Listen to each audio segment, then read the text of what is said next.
Hugh Smolden for the Second World War Experience Centre. The date today is the 18th of September 2008. I shall be speaking with Mrs. Freydis Sharland, née Leaf, at her home in Benson in Oxfordshire. We shall be discussing her experiences during the Second World War, where she was an ATA pilot. To start, can I ask when and where you were born? I was born in Cambridge, and I lived there, was brought up there really as a child until I was about 18.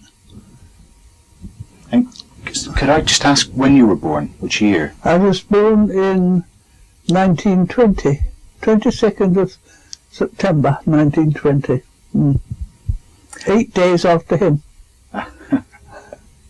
And you mentioned that you were living in Cambridge. Did you go to school in Cambridge? Yes, I started off at a little prep school in Cambridge, and then later I went to Ancaster Gate at Bexhill, and from there to Wickham Abbey. And I was at Wickham Abbey about 3 years before the end of the war. And your father, what was his employment?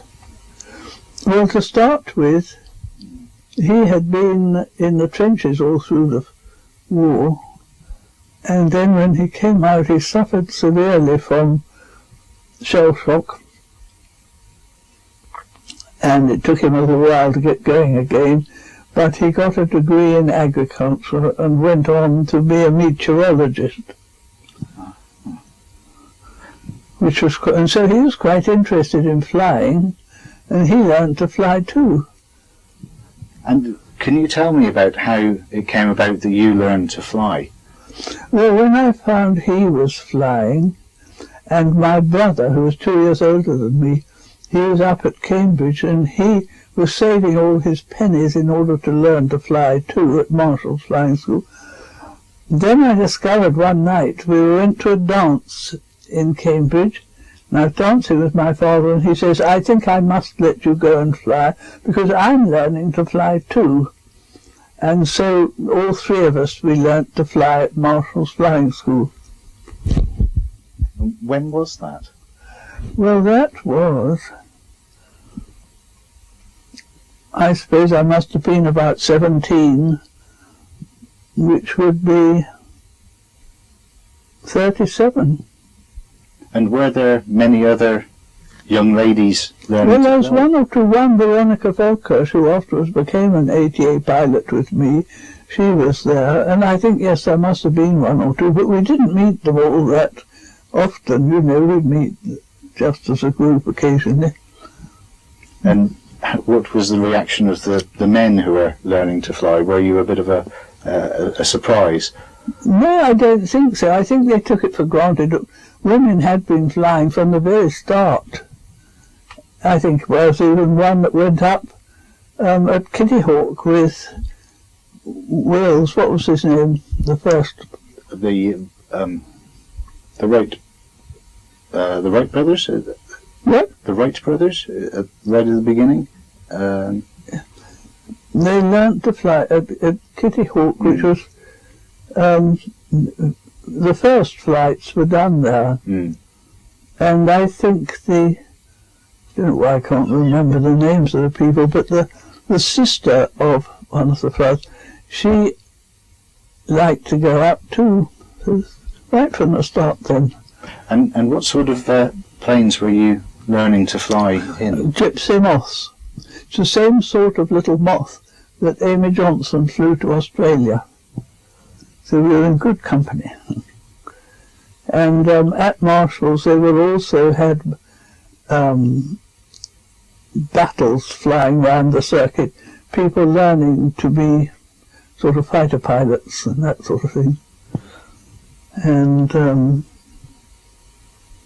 but once the war started, all civil flying stopped, so I couldn't do any more.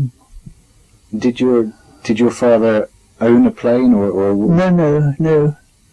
No, he didn't. And he joined the balloon barrage, And my brother, who was already in the Wavy Navy, what do you call it, the RNVR. Yes, the RNVR. And he went off into that. And I was dying to get into ATA, but every time I wrote to them, they said, no, my 4 hours 40 solo was not enough. And it wasn't until beginning of 42 that, in fact, they ran out of people with even more flying than me, and so they said I could go for a flight test. And I got through that and then got recruited into the Air Transport Auxiliary. And just going back a little bit, at the outbreak of the war, were you living in Cambridge? Yes. Yes, we were. Well, just outside Cambridge, just into Suffolk at Feckenham. And there I joined the Red Cross.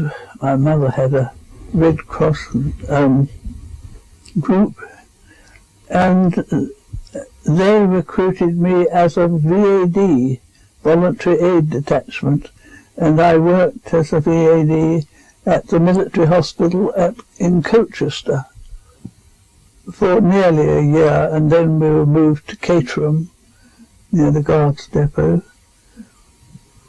And eventually it was from there, I think, that I went up to do my flight test and got into ATA. And when you were at Colchester, if you don't mind me asking about that, was that around the period of the evacuation from Dunkirk and things like that? Yes, well, it was just before that. And then you suddenly realised that all the soldiers were stuck in France, and the Germans had entered France. And my brother and I, we would have liked to have taken our motor houseboat, which we had, to Calais, but my father said it wasn't seaworthy enough, so we weren't allowed to do that. No. And how did you find out about the ATA? Was it something you were aware of before the war? No, it didn't start before the war. It only started in the start of war, when Gerard Dallanger, who'd been a banker and also a private flyer, he thought, well, among his friends were a lot of people who'd done a lot of flying, but they were perhaps too old or too infirm to join the services. And he wrote to them all and said, shall we start an organisation to do a lot of flying for the Air Force, the Navy, which to save the actual combat pilots. And so he started a nucleus like that, and to start with there were no women, but some women had already learnt to fly and were acting as in flying instructors at various places, and so they 8 of those were eventually recruited to be the first women to come in. And to start with, it was just flying tiger moths to Scotland, things which of course the men didn't want to do because it was so cold. But eventually, as things tightened up and it became more important to do more of the flying, varying for them, they started to be trained on single-seater fighters and then twin-engined aircraft. And by the time I came in 42, we started off with Miles Magisters, little single-engine training planes, and ferried that sort of aircraft, and then went back and did some training on twin-engined aircraft, Oxford, Anson and Rapide, and then went back and did training for heavier single-engine things, after which you were able to fly Hurricanes, Spitfires, all those sort of aircraft. In fact, any single-engined or twin-engined aircraft that was needed ferrying. It was a good job, very interesting. Can I ask what happened when they accepted you? You mentioned that you had to go and do was it a test flight, I believe? Yes, well, I was, there was an instructor there, I think it was Mr. Macmillan, and he told me to, check over the plane and then start up the engine and take off, which I did. And then we did circuits, and we flew, climbed and descended, and we did sort of various manoeuvres he asked me to perform. And all the time I kept an eye on where the aerodrome was, because I bet he'd asked me to find my way home again, which eventually he did. And then I knew where it was, so I turned to the aerodrome and flew home, back to White Waltham, and did a circuit there and landed, and then went into the clubhouse to see and waited. And I heard that I had passed my flying test and that they'd be trying to get me into the ATA. So that was rather exciting.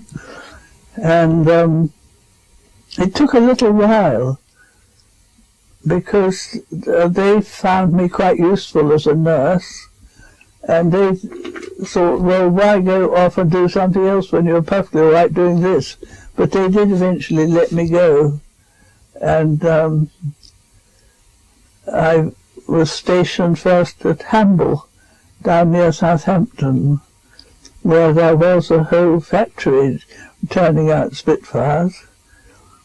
And we had to fly those sometimes, and it was all rather exciting. We got on quite quickly. Where did you have to deliver the Spitfires to from? Well, to either the maintenance units, where they were perhaps modified by various modifications that needed, or to the squadrons who were going to fly them in combat. And when you flew the Spitfires, were they ready? Were they armed and things like that, or were they straight from the factory with none of that? Well, they weren't armed or anything, unless we went to a Polish squadron, and there they were very keen on the war, that no opportunity should be lost.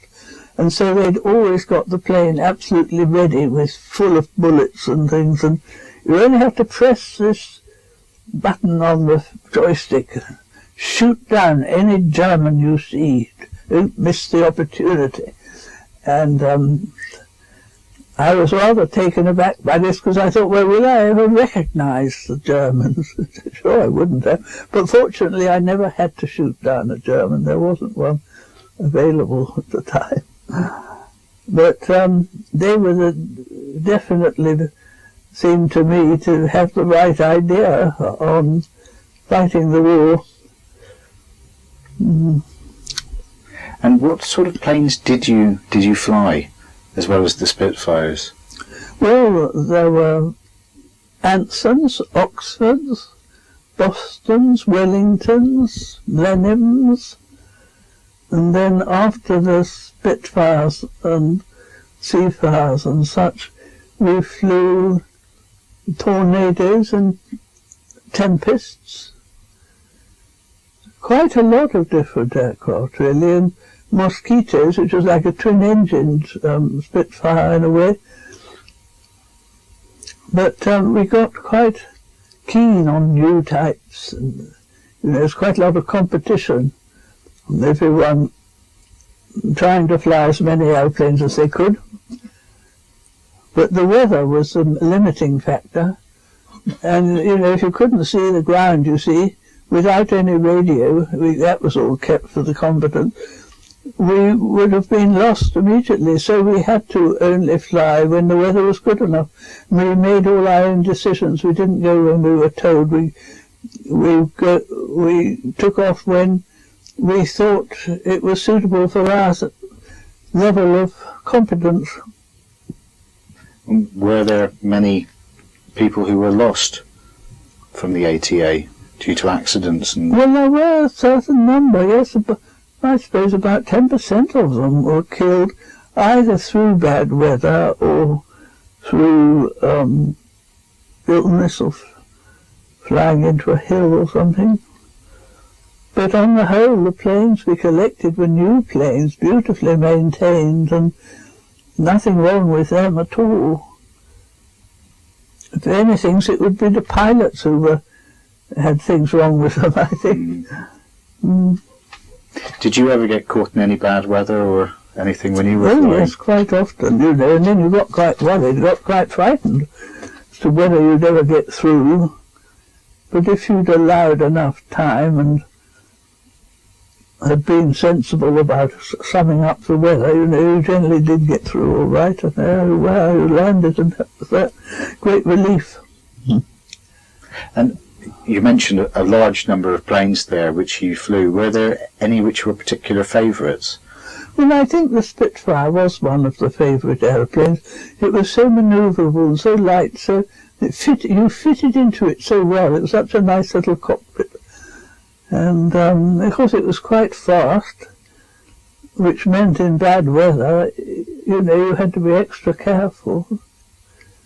And were there any which were perhaps a little bit more difficult to fly or problematic? Well, I suppose something like a Mosquito. Once the wheels and flaps were down, it had quite a high stalling speed, and you had to be very careful, to keep well above that speed. Otherwise, bing, one wing would drop and you'd hit the ground. So that would be the end of you. So you had to be very careful with things like that. And after your time at Hamble, do you move to a different? Yes, I was for a while at Sherburn in Elmet, up in Yorkshire, I think I did. And there it was rather fun. We flew up to Scotland, a place called Evanton, Fleet Air Arm aircraft there. And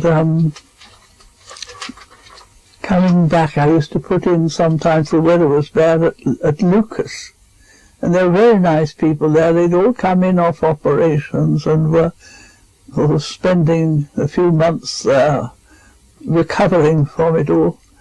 And they were great fun. I used to love going to Lucas.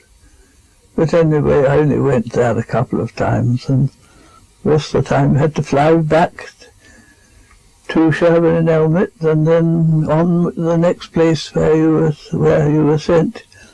It's always interesting in the morning to get your chits and see what they wanted you to fly and where to and that sort of thing.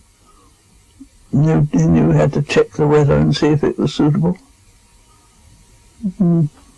And how many people would be based at each of the places you were stationed? Well, I'm not quite sure, but I think somewhere like that, Sherburn in Elmet or Hamble, there must have been about 50 pilots, something like that. I don't know, I haven't got the figures, but I think there must have been really quite a number.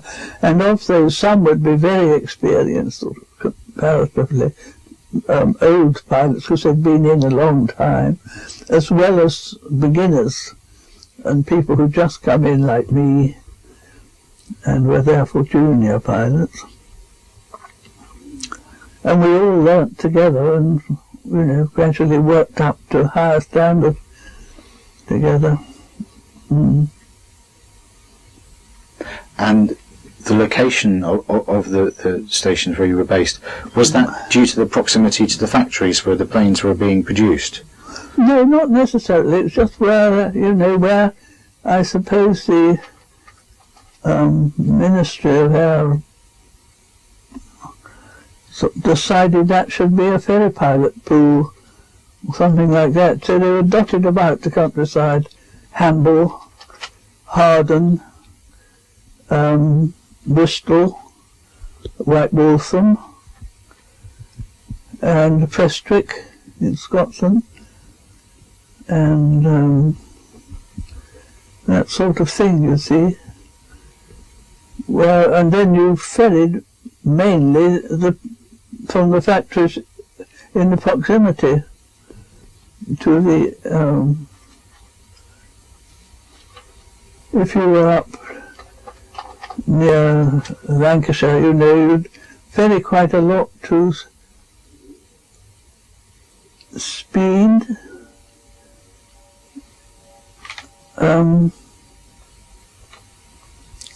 because the planes would then be dismantled and put on a boat and sent off to Malta or something like that.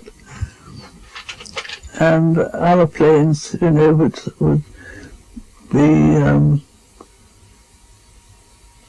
sent into a Scottish base or something like that.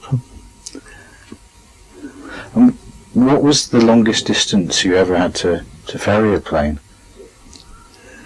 Well, really nothing further than up to Scotland and back in England, but after the war I was asked to ferry a Tempest out to Pakistan, and that was very exciting because I'd never flown out of England before, and there were 6 planes to go and 6 pilots, one other girl, Veronica Volkosh, whom I knew, and the others were all auxiliary Air Force pilots. And we set off and flew to Beauvais, from there to Bari in Italy, and from Italy to Nicosia, where there was an Air Force base, and so we were able to check the planes over for us. And then we went on to Baghdad, and there what I most remember were the wonderful almond trees, fields of almonds. It was March when we landed there, and I suppose that was the time when all the almond trees came out. How pretty it was, but of course this time you didn't hear about that from Baghdad. It was always fighting and that sort of thing. But from Baghdad we went to Bahrain in the Gulf, and from there to Karachi. A longest trip that was, very long. But we had our 2 90-gallon drop tanks, and we used all those up and then some more, and managed to get to Karachi without refueling. And there we handed over our aeroplanes, but there were only 5 of us because our leader Jack had, when he landed at Nicosia just after a thunderstorm, the water had tilted his plane up a little bit so that the wingtips, the propeller blades, which were normally only a few inches above the ground, hit the ground, and so they wouldn't let him take off until he'd got a new propeller. So we had to leave him there, sadly, and he was there several months, with nothing to do but drink Cyprus brandy, I think, until, eventually they sent out a propeller, and they sent out, wisely, another pilot as well to ferry it on.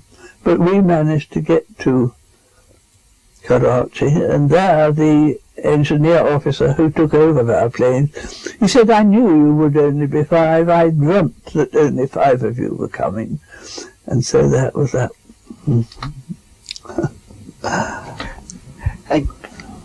That was obviously a very long trip, and the ones which you mentioned you did in England, not to Scotland and thing, quite a long way by yourself as well. How did you navigate? Did you...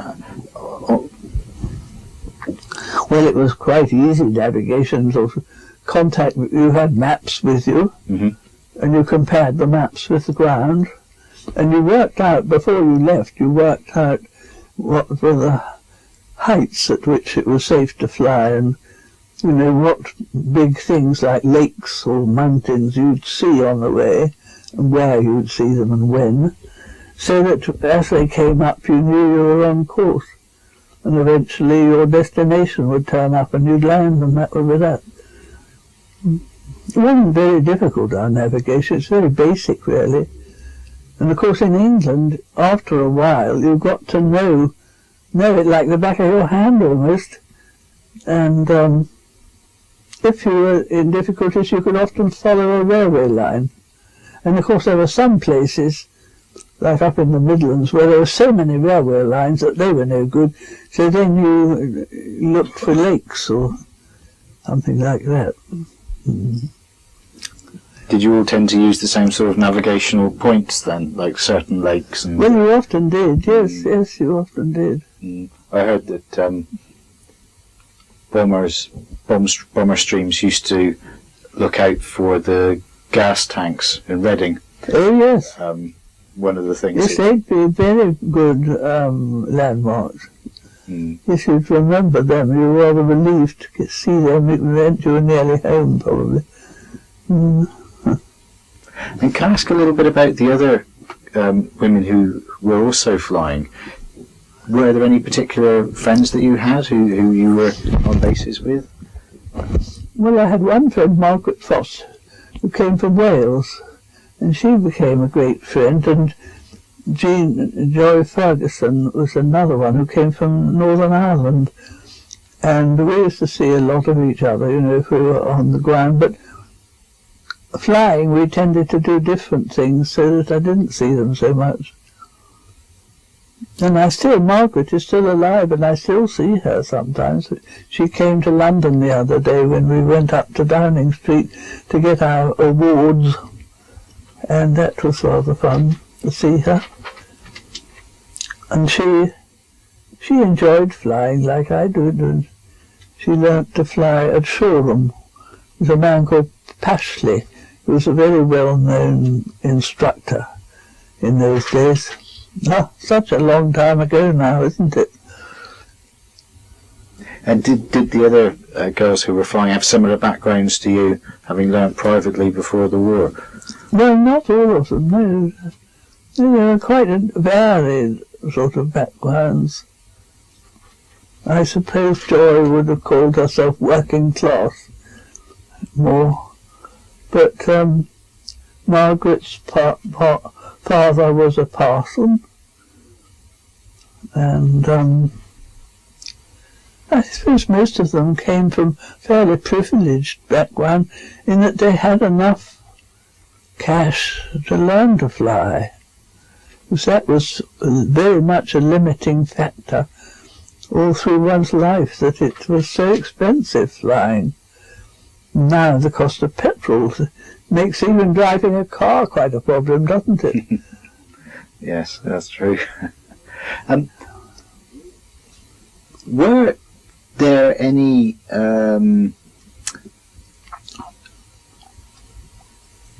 did any people have unusual reactions to the fact that there were women who were doing the delivery jobs? I mean, were there more sort of traditional men who thought that's a man's job, or were you welcomed?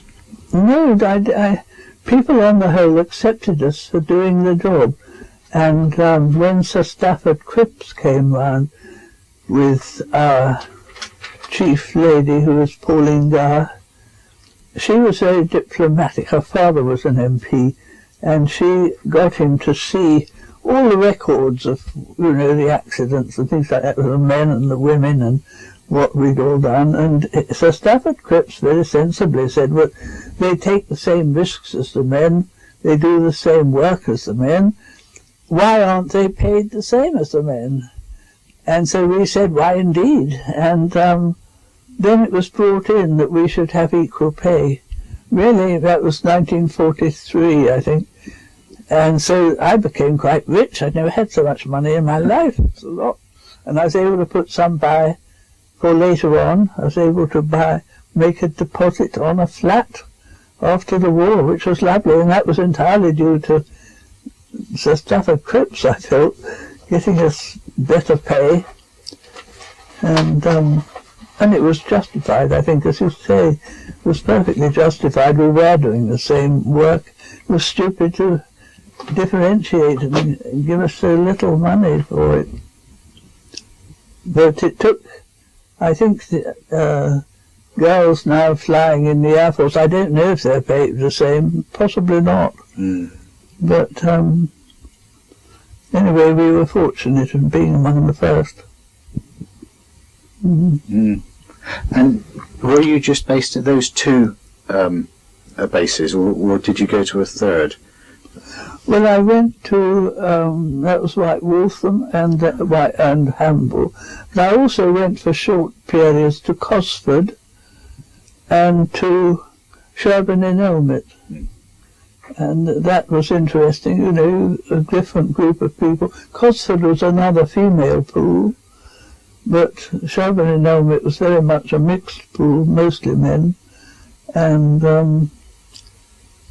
on the whole they were very good and accepted us, because we were trying to do the best we could, and we realised that if we made mistakes and broke lots of airplanes, that they'd come down on us like a ton of bricks and say, "You see, I told you, women can't do it."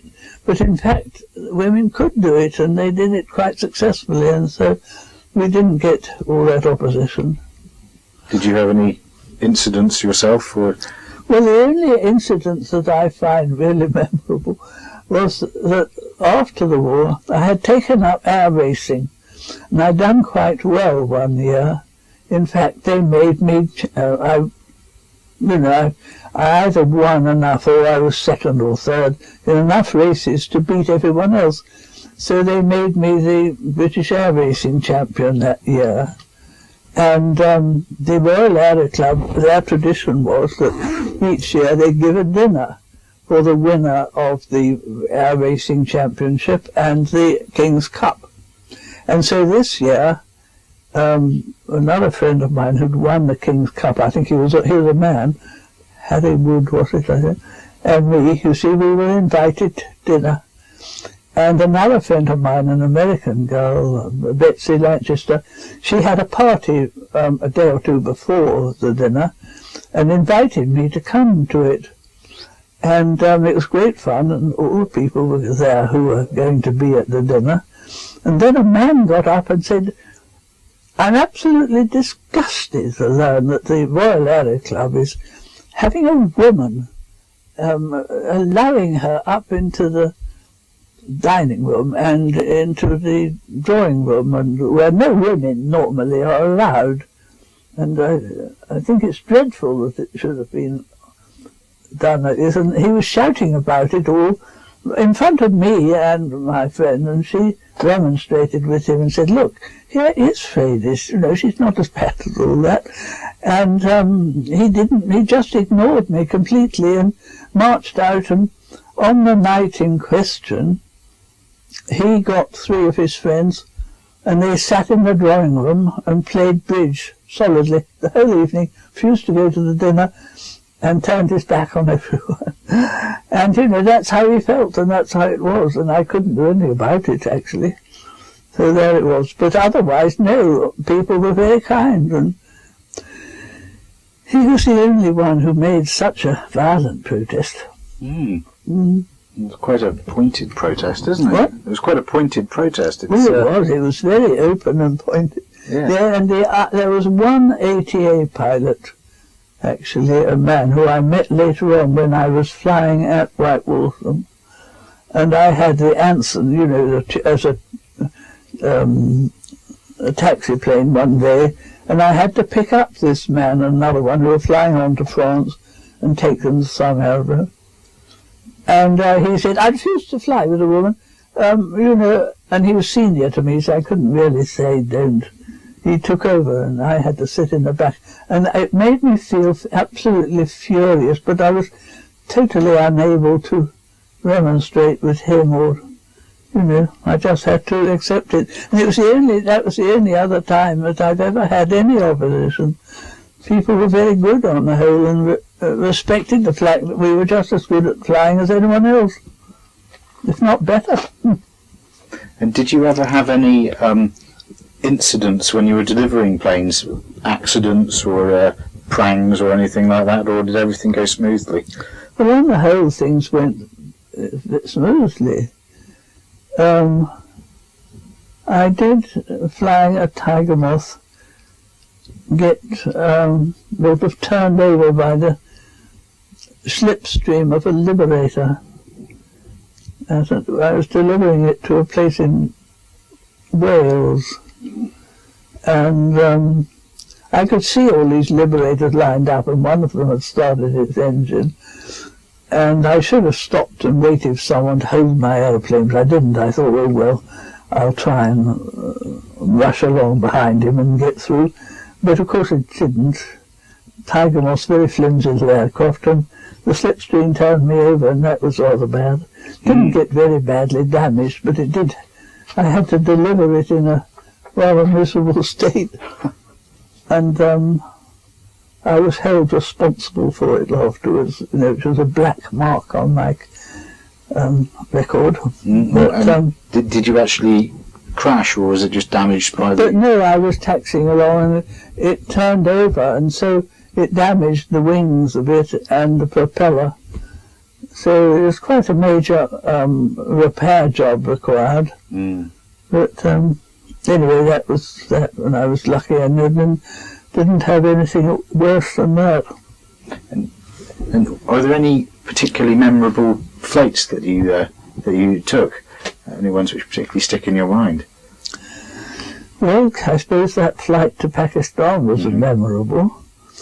And once when I was flying at Sherburn in Elmet, I was given the job of flying a Hurricane to Snailwell. And I was very excited at the thought of this, because Snailwell was only 2 miles from my home where my mother lived.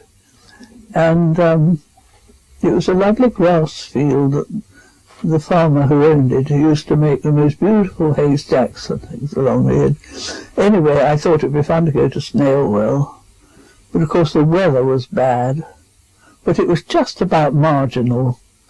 And so one day I took off at my Hurricane and I flew. And I managed to fly south, and I thought, well, as long as I keep going in this direction at about 600 feet, because the cloud was about 800 feet, the first thing I'll see will be Ely Cathedral. That's really the only obstacle. So I flew until I reckoned I should be at Ely Cathedral. It was too murky to see it. And then I turned left, flew for another 20 minutes, and there was Snailwell. So I landed there, and it was a Polish aerodrome, and they had all been grounded because the weather was too bad for flying. And then I rang up my mother, and she was highly delighted to know that I could come home for the night, and she came over, and I told the Air Force people to let her in, and that was lovely, and I spent the night with her. And then I had to ring up and say, was there any other aircraft, hoping that I'd be able to stay another day or two, but no, they had another aircraft for me, a Master 1 from Marshall's Flying School, Cambridge, back to Cologne or something, which is near Bath. So the next day, my mother drove me to Marshall's, and I got the CO there to fill her up with petrol, because I didn't have any petrol coupon, and she only had about 2 gallons a month. And, this was rather a lot of extra flying, so he said, oh, yes, no trouble at all. And they filled her up, which was more than a month's ration for her, so she was very pleased with that. And then I got my Master, which was a dear little single-engined aeroplane with an inline engine. I can't remember what sort, but it was a rather special one, the Mark 1. And said goodbye to my mama, and off I went. But the weather wasn't good, and I was going so near to the ferry pool at Tain that I decided eventually to land it there and leave it for someone else to take on, which I did. And they were delighted to have a new type play with, and I was quite relieved really to get safely home again. We have these, seems like adventures, but I suppose other people would take it all in their stride and not bother about it. Well, you'd never know where you were going the next day then, really. No, you never knew, you see, from A, what the weather would be, and B, what aircraft you'd be flying. And they'd ring up the pool in the night, and the operations officers would take down the list of all the aeroplanes that they wanted delivered the next day and where to. And then they'd work out with the pilots and the competence and everything who should do what when. As soon as the weather was okay, off you went. You got your chit, and off you went. It's a wonderful job, really, so varied. Did you ever carry passengers when you were delivering? Not very rarely, just occasionally. You were asked to take someone somewhere. Mm-hmm. And you mentioned your incident there with the liberators on the ground. Yes. Did you ever come into contact with the bombers going off to Germany and things when you were flying, or did you steer well clear of? Well, yes, if you suddenly saw a whole lot of bombers coming along, you would, keep clear, or higher or lower or something. But it was, you did hear that, there was an alert somewhere. Therefore you knew that the balloons would probably be up. So you take care not to go where there were balloons and things on a day like that. There were quite a lot of hazards that you had to watch out for. And before the aircraft bombs with Barnes-Wallace's bouncing bomb, we were told to avoid various lakes where they also were practicing it. We didn't know why, and so we used to avoid them. And then eventually we saw on the television, or no, was it television in those days? I suppose it was anyway on the news, that the dams had been burst by the bouncing bombs, and we realised what we had been avoiding all these months, and it was rather exciting. What sort of other hazards were there to avoid? You mentioned there were. Oh, I mean, hill. If you were going out to Scotland, you had to be careful. Because there were quite high hills up there, to fly at a reasonable height, so that you didn't get into the clouds and hit a hill or something like that. But those were routine, really, to check on the heights of the places you were going to.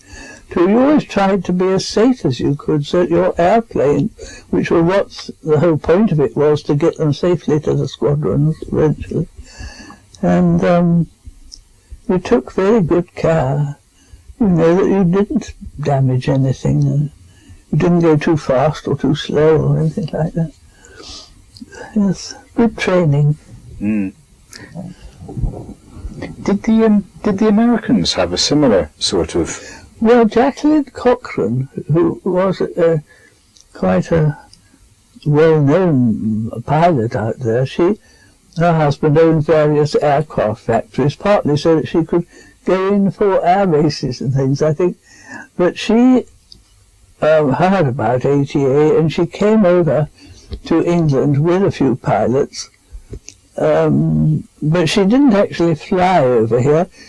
It would have been too difficult to sort of train her to English conditions and things.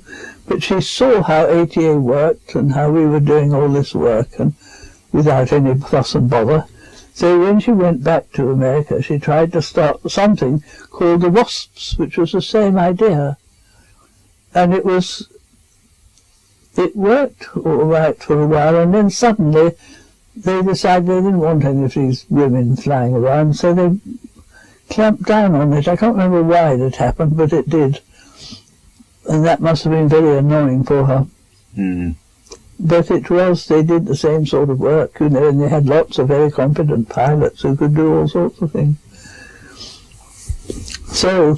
Mm. And did the ATA ever have to deliver repaired planes, such as the ones which would go to Cowley and be repaired after damage? Yes, quite often. You had something on your chit saying one flight only, and you knew it was either going to be broken up, or perhaps there was some basic thing that needed replacing before it got into combat again.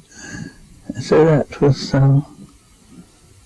you'd take note of that. Mm. If it was going to be broken up, was there a concern that there was something slightly wrong with the plane, or was it... Possibly, but, I mean, of course, at the end of the war, you see, all the planes were going to be broken up, and so often the engineers used to say, haven't you got a field at home? Couldn't you take it with you and have it? And I used to wish I had. I wish I could. If there's something nice like a Spitfire or a little Oster or something. but I couldn't. It's a shame. Shame, wasn't it? Can I ask you what you remember about the end of the war? Where were you when you heard that the war had ended? Where was I?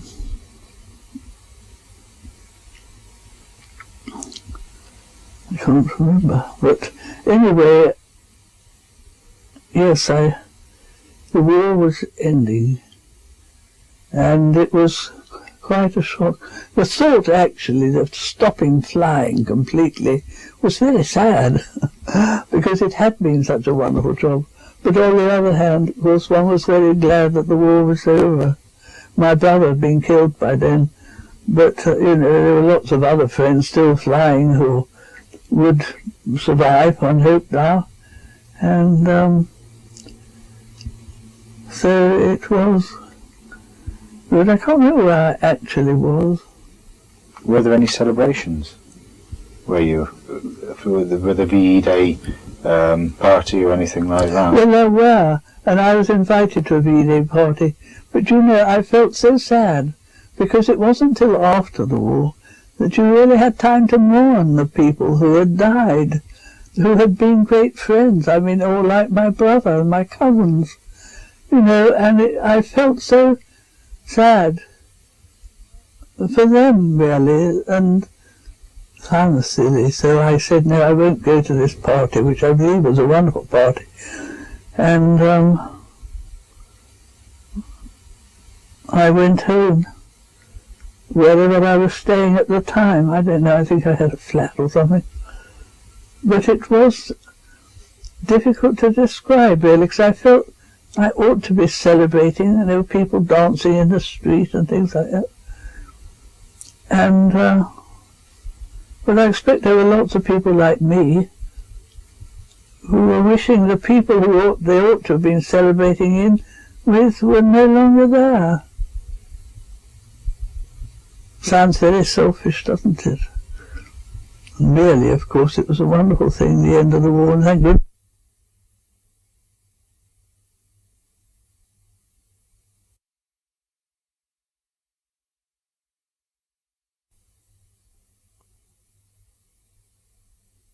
Your brother lost his life in the Navy? Yes, he did. He was a flotilla leader in motor gunboats, and in the Channel they used to, the Germans used to be trying to get things up the Channel, perhaps into the Baltic or something like that, and they'd be protected by E-boats, which were sort of the equivalent of motor gunboats. And my brother and his fellow officers used to take their gunboats and attack them. And my brother got wounded several times, and then eventually he and half his crew were killed, and his number 2, took over the boat and managed to bring it back to Lowestoft, for which he was given a medal. But my brother died before he got back. And, yes, sad. He was a DSC in Bar, so he did very well. He was very keen on my doing my flying, things like that. He was very pleased that I managed to get into it and was doing what I wanted to do, because he felt in a way he was doing what he wanted to do, though he hadn't been able to do any more flyings. My father was so against him doing it. Did your father support your career? Yes, he did. Well? He was very good. And he knew it was rather dangerous and risky and that sort of thing, but he knew it was a good job and interesting, and yes, he took a great interest in it. He worked with Blondie Hassler, who was in the Royal Marines, Royal Marine Commandos, and he used to train the people who were going to go up little sort of attacks on the French coast, and he helped Blondin design boats for that sort of reason, for going up, little boats going up the rivers and shooting at the French and that sort of thing. So he had quite an interesting time. He must have been reasonably old by that point. Well, I suppose he was. Never thought of him as very old, but he must have been. He died when he was 50-something. And, yes. And did your mother have any thoughts about what you were doing? No, she was very long-suffering about it all. The only time she was really scared was when I flew to Pakistan, because she used to get dreams about it. And I got dreams about it, and the man who sent us got dreams about it, and he dreamt that one of the planes that he sent crashed, and he walked up the hill, and he read the number on the plane, and it was the number of my plane. So he was terribly, well, he didn't tell me, fortunately, but he was nervous about it, and my mother said he was terribly nervous. Didn't tell her either, but she felt that he was worried about it, and so she worried about it too. But, I mean, that was the only time. She normally just accepted it. It was the war, and, you know, one hoped to get through it somehow or other. Yeah. She was very good, my mother, and I mean, I'm sure if she'd been younger, she'd have been doing something exciting herself. And I've heard from other people who flew that sometimes people had lucky charms and things like that. Did you have anything like that? Or? No, I don't think I did have lucky charms. No. I don't know why I didn't. I can't think of having a lucky charm. I felt I was lucky, though. I felt that I'd live to be at least 80. And here I am now, you know, getting on much more than 80. And that was not exactly a comfort, but it was a sort of knowledge, an ingrained knowledge. I was definitely going to live to be 80. And it was true. I did live to 80, beyond. And in the planes that you were flying, did you have a parachute with you? Yes, you sat on the parachute. You wouldn't have fitted in without it. But I didn't jump out with my parachute until after the war, when I think the Daily Mail or something, they had a scheme. It was when, after Amy Johnson had been lost, and she came from a town on the coast up in Yorkshire, and